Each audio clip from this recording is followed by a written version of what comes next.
Hello बच्चों, good morning. कैसे हैं आप लोग? तो आज हम आप लोगों के लिए हाइट एंड डिस्टेंस का प्रॉब्लम लेकर के आए हैं, जिसमें आज हम लोग अलग अलग टाइप से क्वेश्चन करेंगे और आपका कॉन्सेप्ट जो है क्लियर करने की कोशिश करेंगे।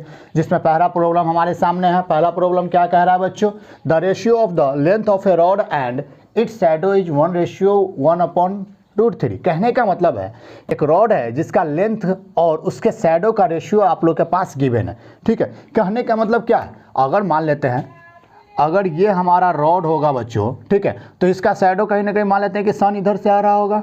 ठीक है, सन इधर से आ रहा होगा तो इसका शैडो कहाँ तक बनेगा? तो हम कह सकते हैं कि इसका शैडो यहाँ तक बनेगा। ये शैडो कितना होगा? x मीटर छोड़िए। ठीक है, ये शैडो आपको रेशियो में गिवन है। ठीक है, इस रॉड का लेंथ और इसका शैडो आपको रेशियो में गिवन है। अब आगे क्वेश्चन क्या कह रहा है बच्चों? What is the angle of elevation of the source of light. ठीक है, इस लाइट के सोर्स का, ठीक है, इस लाइट के सोर्स का क्या करना है? हमको एंगल ऑफ एलिवेशन ज्ञात करना है। यानी हमको ज्ञात कौन करना है? ये वाला थीटा आपको क्या करना है? ज्ञात करना है। बताया तो थे पिछले के लेक्चर में। और यहाँ से सन का रे आ रहा है, ठीक है, तो इसका एंगल ऑफ एलिवेशन कहाँ पर बनेगा? ये वाला बनेगा। यानी ये हमको थीटा क्या करना है? ज्ञात करना है। ये मान लेते हैं P है, ये मान लेते हैं O है, ये मान लेते हैं M है। इतना चीज़ मान लेने में कोई दिक्कत नहीं है। ये 90 डिग्री पर है। ठीक है, अब आपको इस रॉड का लेंथ यानी L और ये जो हमारा शैडो बना है L और X का रेशियो आपको क्या किया हुआ है? गिवन है। तो L और X अगर ये थीटा है तो हम कह सकते हैं कि ये L इसके लिए क्या हो गया? परपेंडिकुलर, और ये X उसके लिए क्या हो गया? बेस। ठीक है, तो दोनों चीज समझिएगा। यानी हमको गिवन क्या दे रखा है? परपेंडिकुलर और बेस का रेशियो। अगर परपेंडिकुलर और बेस का रेशियो अगर आपके पास गिवन है तो हम कह सकते हैं कौन सा रेशियो गिवन है? tan थीटा गिवन है, क्योंकि परपेंडिकुलर और बेस का रेशियो क्या देता है बच्चों? tan थीटा देता है। यानी थीटा हमको क्या करना है? ज्ञात करना है। जबकि ये रेशियो हमारे पास गिवन है, यानी हम लिख सकते हैं tan थीटा बराबर कितना दे रखा है बच्चों? 1:1/√3। ठीक है, जब इसको आप लोग सॉल्व कीजिएगा, ठीक है, तो हम कह सकते हैं कि 1/1 कितना हो जाएगा बच्चों? √3। ठीक है, इसको कैसे लिखा जा सकता है? तो 1 गुने √3 अपॉन कितना? 1 बच्चों, यानी कितना के बराबर हो गया? √3 के बराबर हो गया। ठीक है, यानी tan थीटा का वैल्यू कितना आ गया बच्चों? √3। और ये आप हमको बताइए कि tan कितना डिग्री बराबर √3 होता है? तो आप लोग 1 मिनट में कह सकते हैं कि सर tan 60 का वैल्यू कितना होता है? √3। यानी यहाँ पर थीटा का वैल्यू कितना हो जाएगा बच्चों? 63 हो जाएगा। तो इस प्रकार से हम क्वेश्चन को क्या कर सकते हैं? आसानी से बना सकते हैं, अगर क्वेश्चन हमें समझ में आ गया हो तो पहला स्टेप आप लोगों को क्या करना है कि फिगर को समझना है कि ये फिगर किस प्रकार से बन रहा है और कैसा बन रहा है। जैसे ही फिगर हमें समझ में आता है उस प्रकार से हम परपेंडिकुलर और क्या मान लेते हैं? डिस्टेंस मान लेते हैं और हाइट समझ लेते हैं, और उस प्रकार से क्वेश्चन को बनाना हमारे लिए क्या हो जाता है? ईजी हो जाता है। तो बढ़ते हैं एक और क्वेश्चन की तरफ, उससे समझने की कोशिश करते हैं।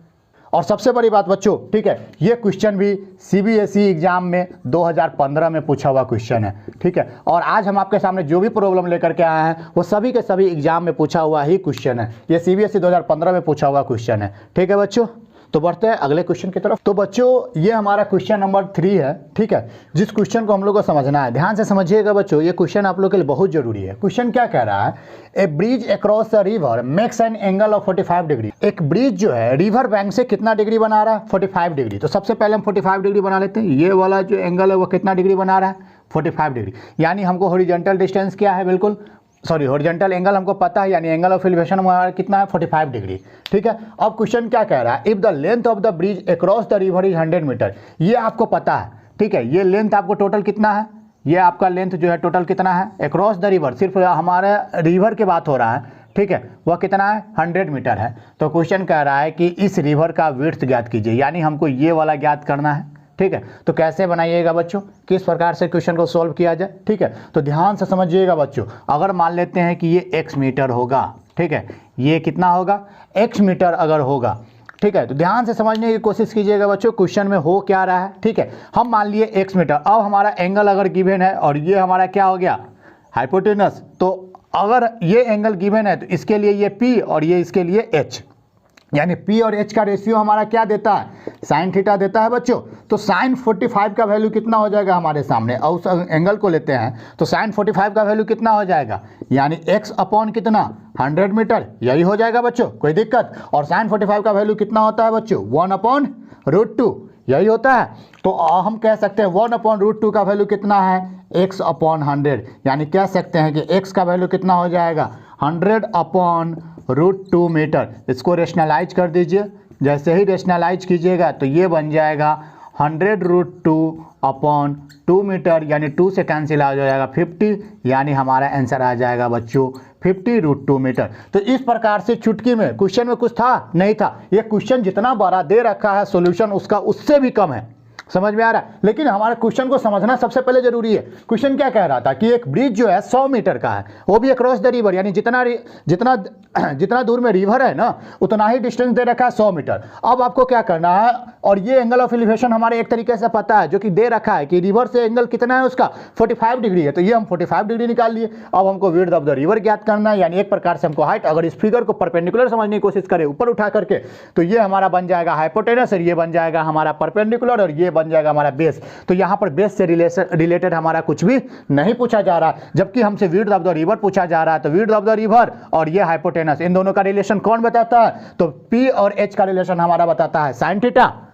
तो ये एंगल अगर हमारा गिवन है तो साइन 45 का वैल्यू भी हमको पता है। साइन 45 का वैल्यू कितना होता है बच्चों 1/√2, तो ये 1/√2 बराबर कितना हो जाएगा, P कितना है इसके 45 के लिए x, और H कितना है इसके लिए तो 100, तो ये आ जाएगा x/100। तो x का वैल्यू फाइंड किए 100/√2, इसको रेशनलाइज कर लिए क्योंकि डिनोमिनेटर में √2 आ रहा है। जैसे ही रेशनलाइज किए तो ये 100√2/2 आ गया, 2 से कैंसिल और 50, यानी कितना आ गया आंसर 50√2 मीटर। तो इस प्रकार से किसी भी क्वेश्चन को हम आसानी से क्या कर सकते हैं बच्चों, बना सकते हैं। हम बार बार एक शब्द बोल रहे हैं, किसी भी क्वेश्चन को आप आसानी से बना सकते हैं, लेकिन पहले क्वेश्चन को समझिए, टर्म्स को समझिए, फिर क्या कीजिए बच्चों, बनाने का शुरुआत कीजिए। फिर क्वेश्चन आपसे क्या होगा, चुटकी में बनेगा।